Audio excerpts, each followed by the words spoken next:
Hey everybody, Gears here, and these are the final notes. This is it. Today is a Friday, and I'm looking to start molding this on Monday.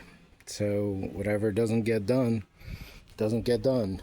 A couple nicks here and there, mostly just little tiny things. Somewhat nitpicking, but details matter. These lines here, the actual cracks are just above the line itself. But this shows where they are. 4 or 5 of them right there. Almost 6. The arrows, however, point to flaws, and these are fixable. So a couple last dents and dings. As said, there's a little bit of a crevice that needs to be filled, and maybe sand a little there and so on. A couple crevices there. This I'm going to roll out some worms of Ava's epoxy and final off the bit of a bevel. This seems to drain water pretty well.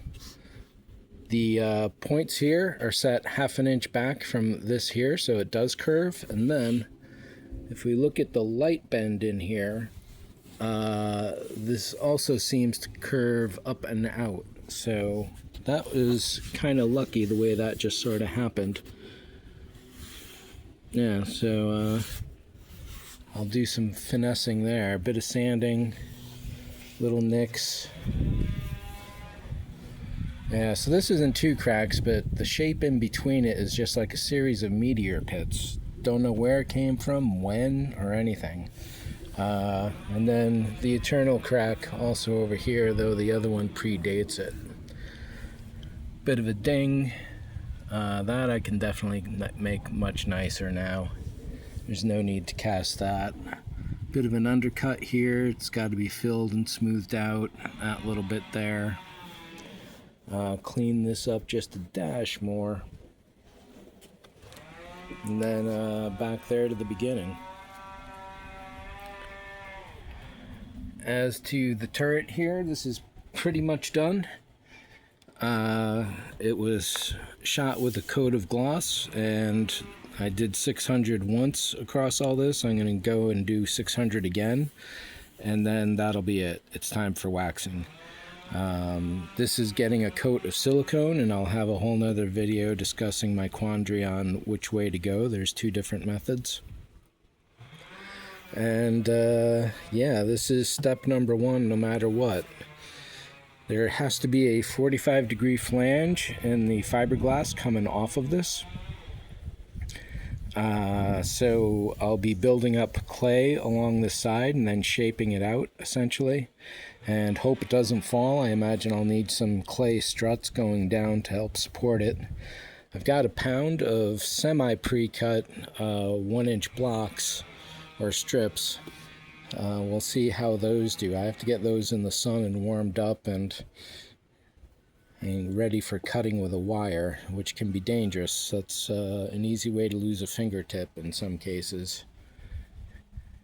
So a clay dam, 45 degrees all the way there.